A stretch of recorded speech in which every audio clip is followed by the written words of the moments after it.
श्राप के कारण पृथ्वी लोक पर आए और अपने उद्धार के लिए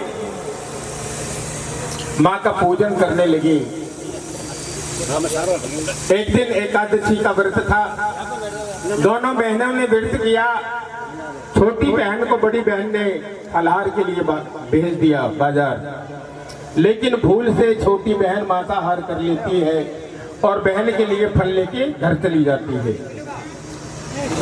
छोटी बहन बड़ी बहन को बताती है, बहन मुझसे भूल हुई है, मैंने बाजार में मांसाहार कर लिया है। बड़ी बहन उनको श्राप देती है कि व्रत के दिन, एकादशी के दिन चावल खाना भी मांसाहार के बराबर होता है। आज तूने मांसाहार किया, मैं श्राप देती हूँ, अगले जन्म में कीट मकोड़े खाने वाली छपकली बनेगी। बोल सच्चे दरबार की जय।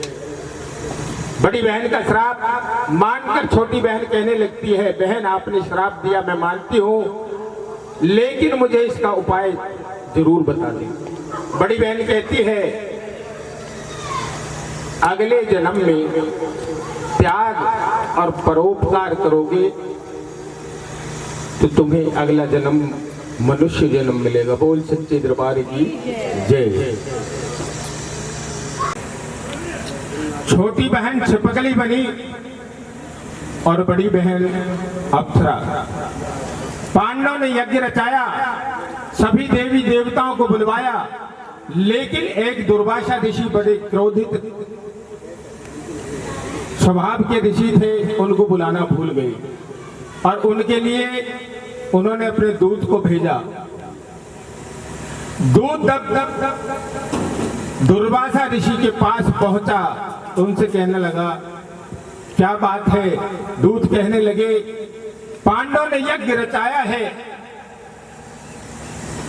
और 33 करोड़ देवताओं को बुलवाया है, सभी ऋषि महात्माओं को बुलवाया है, क्योंकि सबसे बाद में निमंत्रण मेरे पास, मैं पांडवों को श्राप दूंगा। इधर दुर्वासा ऋषि ने अपना रूप बदला, बाज का रूप बना लेते हैं और उधर चलते हैं जहां पांडव यज्ञ करा रहे थे। बीच में जंगल में एक जहरीले सर्प को मारकर अपने पंजे में दबाते हैं और कहां पहुंच जाते हैं? जहां पांडव यज्ञ कर रहे थे। बोल सच्चे दरबार की जय। जब आखिरी आहुति हुई, सभी को बुलाया गया, रसोइये भी उधर गए, तो वहां कोई नहीं था। खीर में उस मरे हुए सर्प को डाल देते हैं, जहरीले को। उसे एक ही जीव देख रहा था। कौन सा जीव? जो पहले सर्प शाप के कारण छपकली बनी थी। बोल सच्चे दरबार की। देव ऋषि ने गिर दिया चाड़ा, नहीं किसी ने देखा भाड़ा, नाग घेर दिया कड़ा जहरी। यज्ञ की खीर में देखा थी छपकली सारी रे कहानियां। देव ऋषि ने कर दिया चाड़ा, नहीं किसी ने देखा भाड़ा, नाग घेर दिया काड़ा जहरी। यज्ञ की खीर में देखे थी छपकली सारी रे कहानियां। सारी कहानी को देखते हुए अपने पूर्ण जन्म की याद आती है। मुझे बहन ने बताया, त्याग और परोपकार करोगी, किसी की जान बचाओगी तो अगला जन्म मनुष्य जन्म होगा। बोल सच्चे दरबार की। जब रसोइये पास आते हैं, ऋषि महात्मा पास आते हैं, तो उनके सामने खीर में छलांग लगा देती है। बोल सच्चे दरबार की। सर्प को गिरते हुए किसी ने नहीं देखा, लेकिन छपकली को गिरते हुए सभी ने देखा। ऋषि महात्माओं ने शाप दिया, ऐ नीचनी, तूने नीच जैसा कर्म किया है, अगले जन्म में तेरा घर नीच घर वासा हो, तो नीच के घर जन्म लेगी। पलटा गया, उड़ेला गया, तो नीचे क्या देखते हैं? सर्प का कंकाल निकलता है जहरीले। और जब ऋषि महात्मा को बताते हैं, इस छपकली ने तो हमारी जान बचाई है, इसमें ये जहरीली कीड़ थी पहले। बोल सच्चे दरबार की। किसी भील के यहाँ। बोल सच्चे दरबार की मनुष्य जन्म इसको मिलेगा। बोल सच्चे दरबार की जय हो।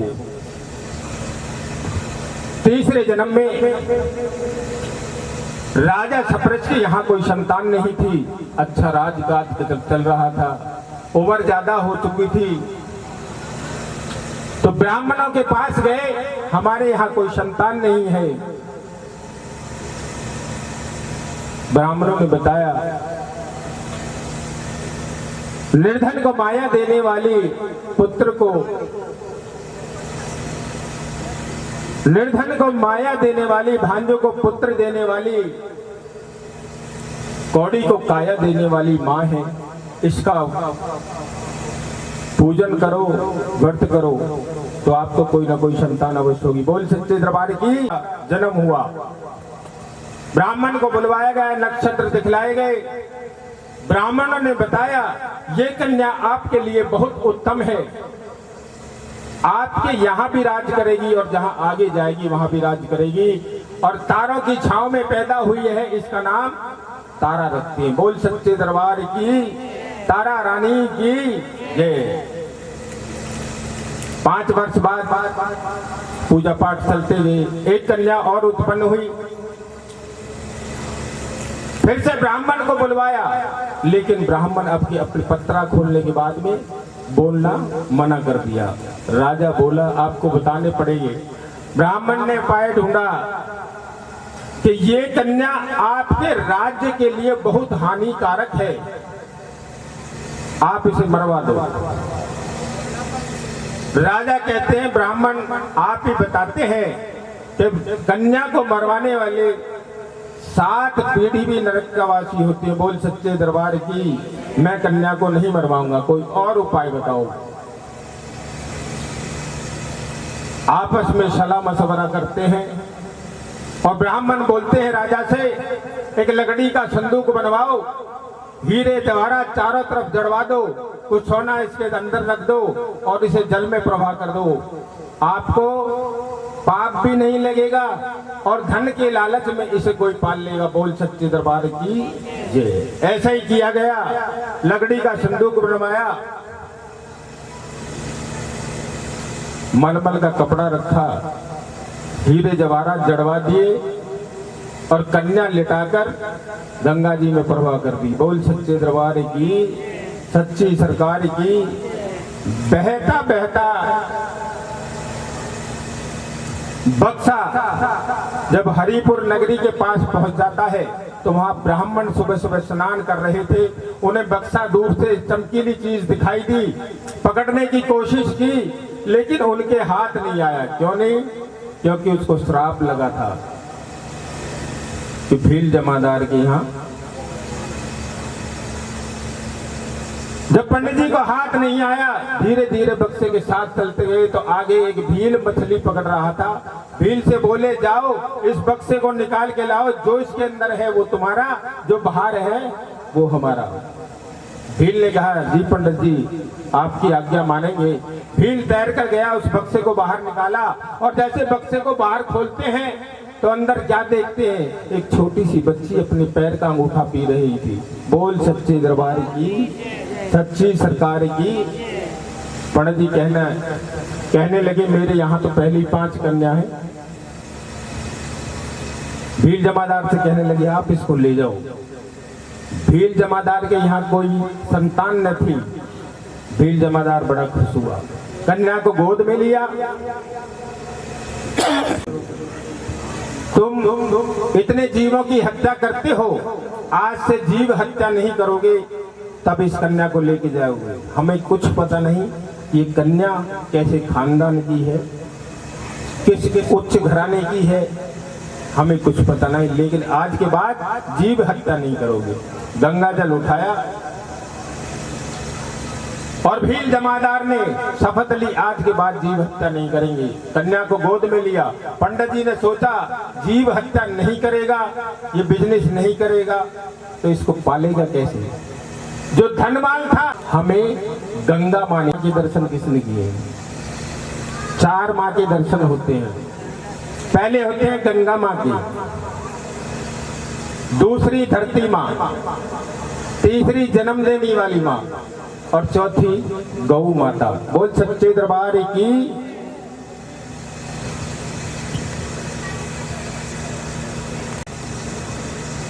तो जमादार कहने लगा, गंगा माँ ने हमें दी है। भीलनी बड़ी खुश हुई, लेकिन खुश होते हुए थोड़ी देर बाद रोने लगी। ये दूध मोही बच्ची दूध के सिवा कुछ नहीं पी सकती, मैं इसको कैसे रखूंगी। भील जमादार कहने लगे, जाओ माँ की ज्योत का प्रकाश करो, माँ से मांगो, इसका उपाय आपको जरूर मिलेगा। बोल सच्चे दरबार की।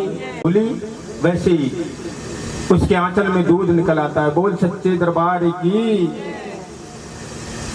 धीरे धीरे शुक्ल पक्ष की चंद्रमा की तरह कन्या बड़ी होती है।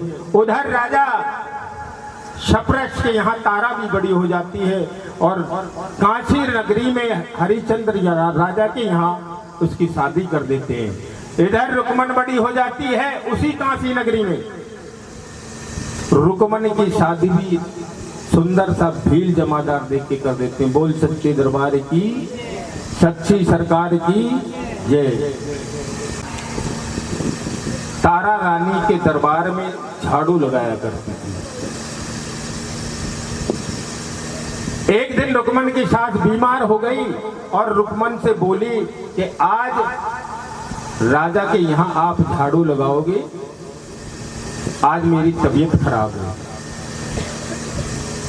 सास की बात को माना। आज का समय सास की बात को कोई नहीं मानता, बहू सास को मना लेती है उल्टा, लेकिन पहले बहुत दरबरदा। बोल सच्चे दरबार की, सच्ची सरकार की। सास टोकरा लेकर कहाँ जाती है? राजा हरिश्चंद्र के दरबार में। चारों तरफ झाड़ू लगाई, झाड़ू लगाते लगाते उसे शाम हो गई, बड़ा महल था।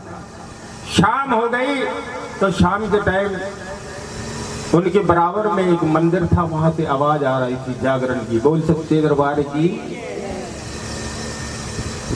मैया का जागरण देखा, झाड़ू भी गंदी, टोकरा भी गंदा, वो भी गंदी। अब मैं क्या करूं? मंदिर के अंदर जा नहीं सकती, अपने बालों से मंदिर की सीढ़ी साफ करती है और सीढ़ियों पर बैठ जाती है जहां से आवाज आ रही थी। धीरे धीरे भजनों की आवाज आ रही थी। कैसे भजन हो रहे थे?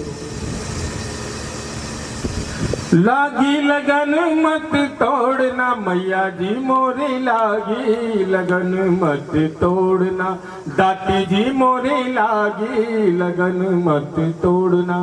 संगीत वाले चले गए आप। तोड़ना दाती जी मोरी, लागी लगन मत तोड़ना मैया जी मोरी, लागी लगन मत तोड़ना। तू ही मेरा सेठ है, तू ही साहूकार है, दुनिया से सबसे बड़ी तू ही सरकार है, दुनिया से सबसे बड़ी तू ही सरकार है। ब्याज पे ब्याज मत जोड़ना मैया जी मेरी, लागी लगन मत तोड़ना दाती जी मोरी, लागी लगन मत तोड़ना। तेरे भरोसे परिवार है मेरा, लगा दिया है दर पर डेरा, लगा दिया है दर पर डेरा। मेरे भरोसे मत छोड़ना दाती जी मोरी, लागी लगन मत तोड़ना मैया जी मोरी, लागी लगन मत तोड़ना।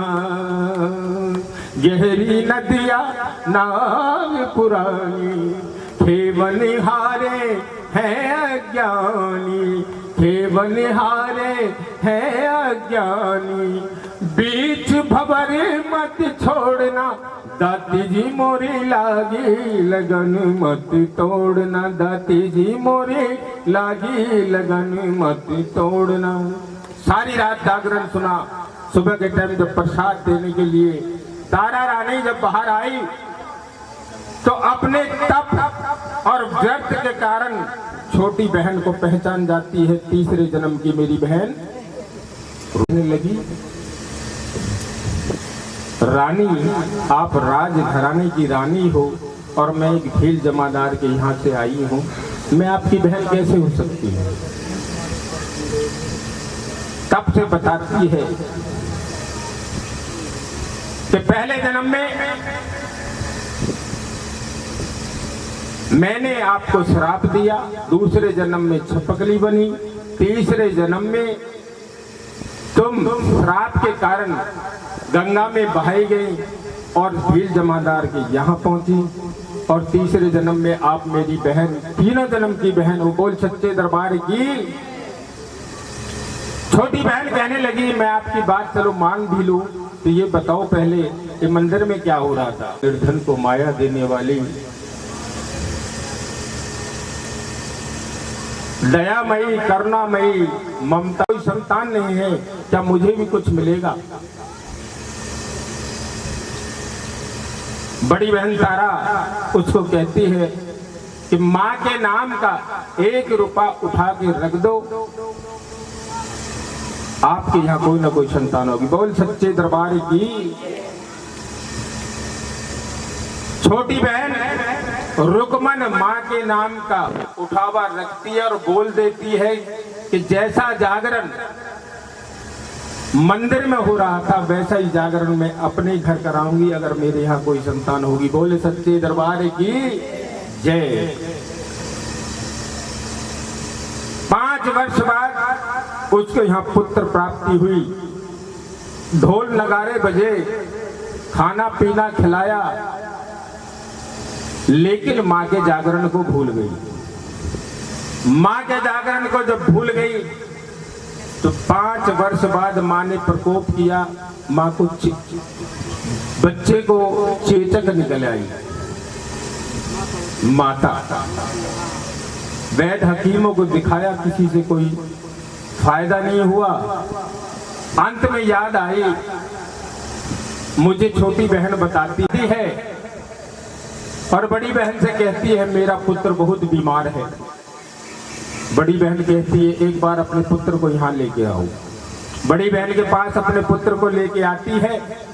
तारा एक नजर में पहचान जाती है कि ये माँ का प्रकोप है, और छोटी बहन से कहने लगी आपने कोई कुछ बोला तो नहीं?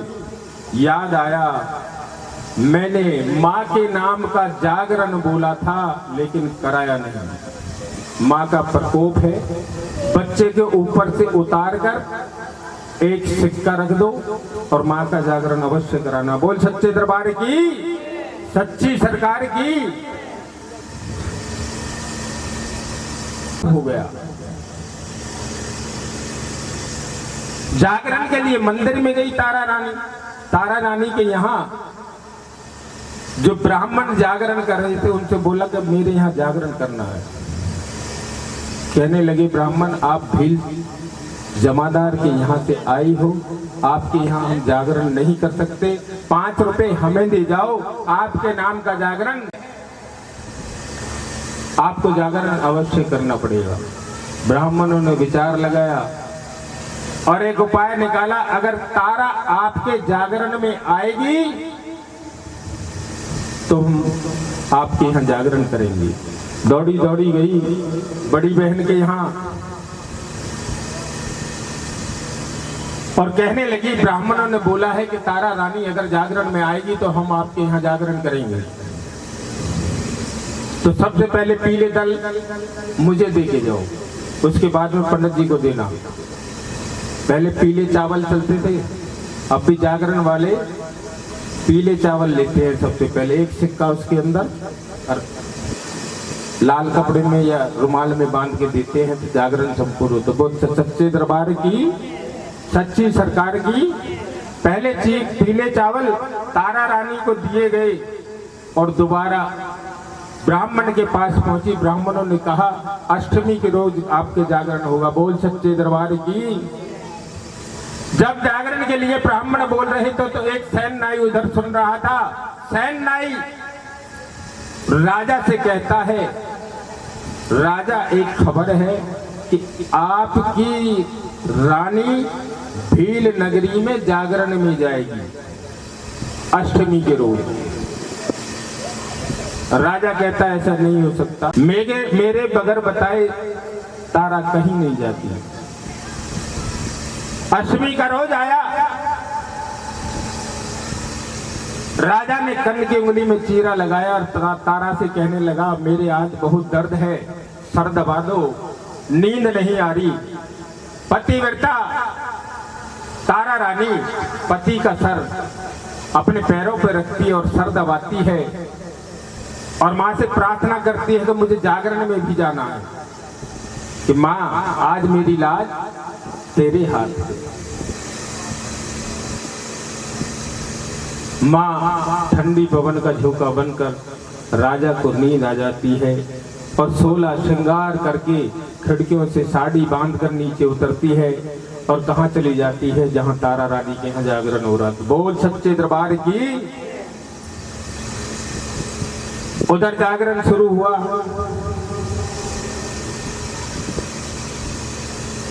अब आ जाओ, अब जागरण में भेंटें चल रही थी, आप भी सुनोगे।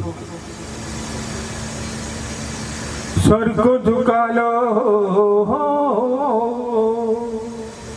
सर को झुका लो, शेरवाली को मना लो, चलो दर्शन पालो चल के, करती मेहरबानिया माँ करती मेहरबानिया।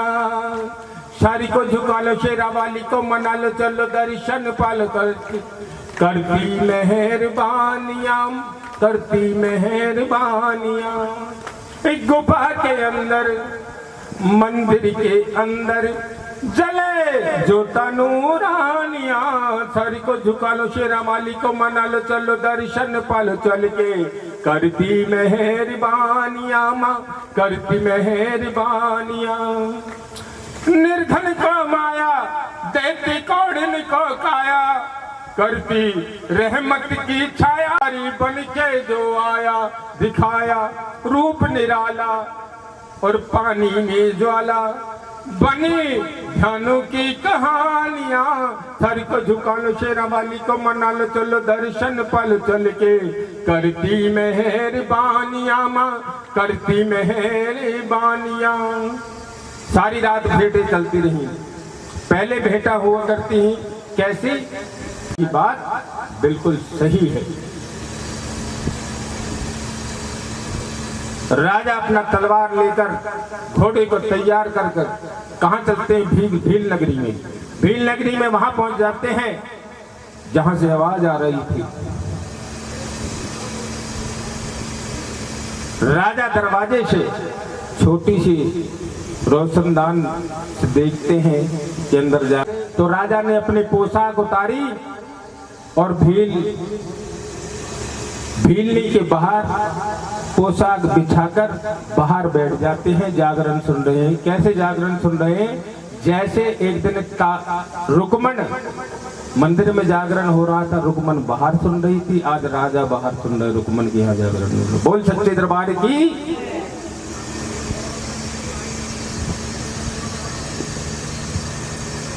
माँ की लीला अपरंपार है।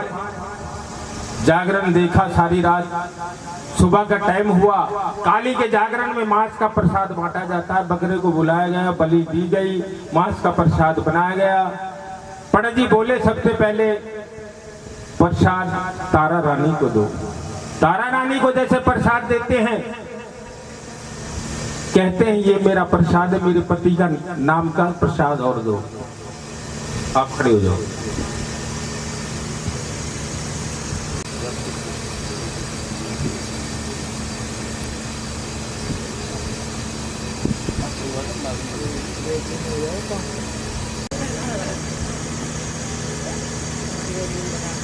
पति के नाम का प्रसाद दिया। बाहर हरिश्चंद्र राजा देख रहे थे, तारा मांस का प्रसाद ले रही है, इसने मेरा धर्म भ्रष्ट किया है, आज मैं तारा रानी को नहीं छोड़ूंगा। सबने प्रसाद लिया, दरवाजा खोला गया और जैसे ही तारा रानी बाहर आती है, तारा रानी की तरफ बातें कहने लगे, गालियां देने लगी। तारा रानी कहने लगी, महाराज एक कृपा करें, आपने मेरे साथ 7 फेरे लिए हैं, तो 7 फेरों में कुछ वचन तो याद होंगे आपको। जिनकी शादी हुई आपको ये वचन याद है सातों में से? आपको याद है कोई सा? एक बता दो बस।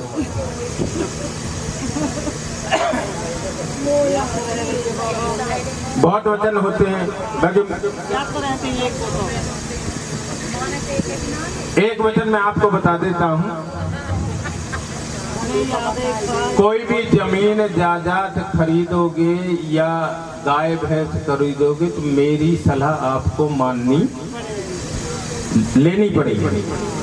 नंबर 2, मैं अपनी सखी सहेलियों के साथ रहूंगी तो आप मेरी बेइज्जती नहीं कर सकते।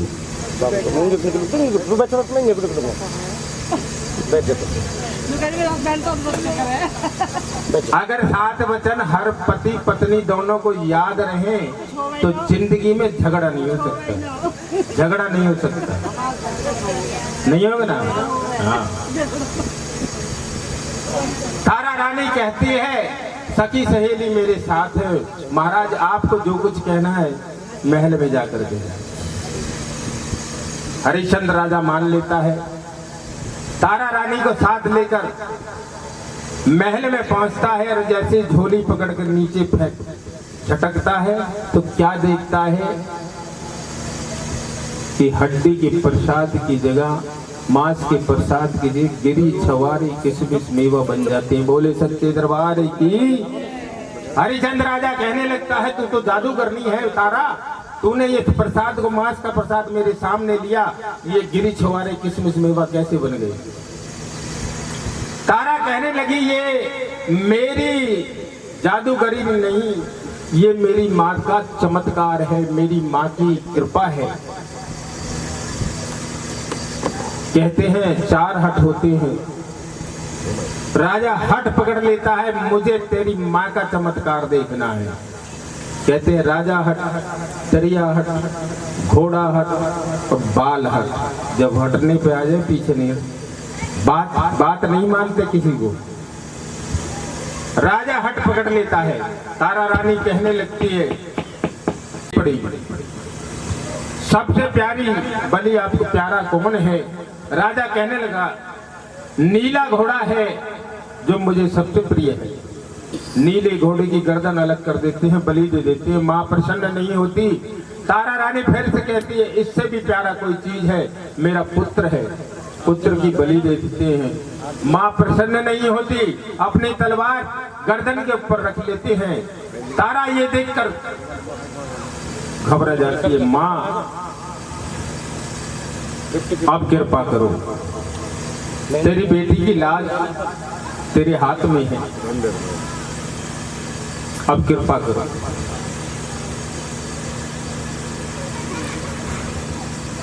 सिक्का दियो, भाभी लिया ही सिक्का, तुम दे दो इन्हें।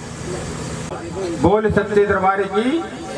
आजमा आजमा एक बार मेरे घर आजमा, आजमा आजमा एक बार मेरे घर आजा, आजमा एक बार मेरे घर आजमा, आजमा आजमा एक बार मेरे घर आजमा।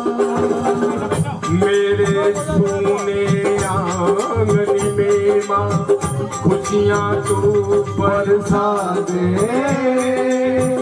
करुणामयी जगदम्बे माँ सोए भाग जगा दे, मैया सोए भाग जगा दे।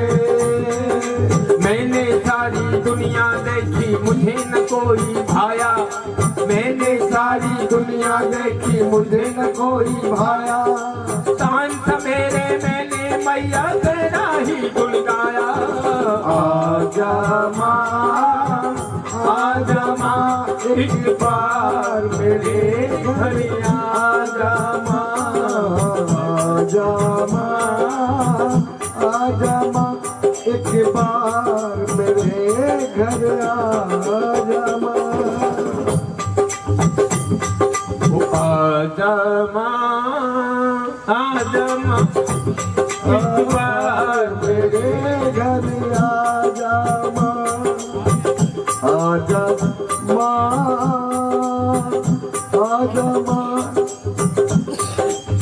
और आगे हमारे माँ को पुकारती है। माँ की से जो माँ की आराधना कर रही थी, जो पूजा कर रही थी, उस तारा की पुकार सुनकर माँ शेर पे सवार, अष्टभुजीधार, आगे लांगुर और पीछे भैरव चली आती है और राजा रानी को दोनों को दर्शन देती है। बोलो सच्चे दरबार की। जय। 5 दोनों में प्रसाद मारो।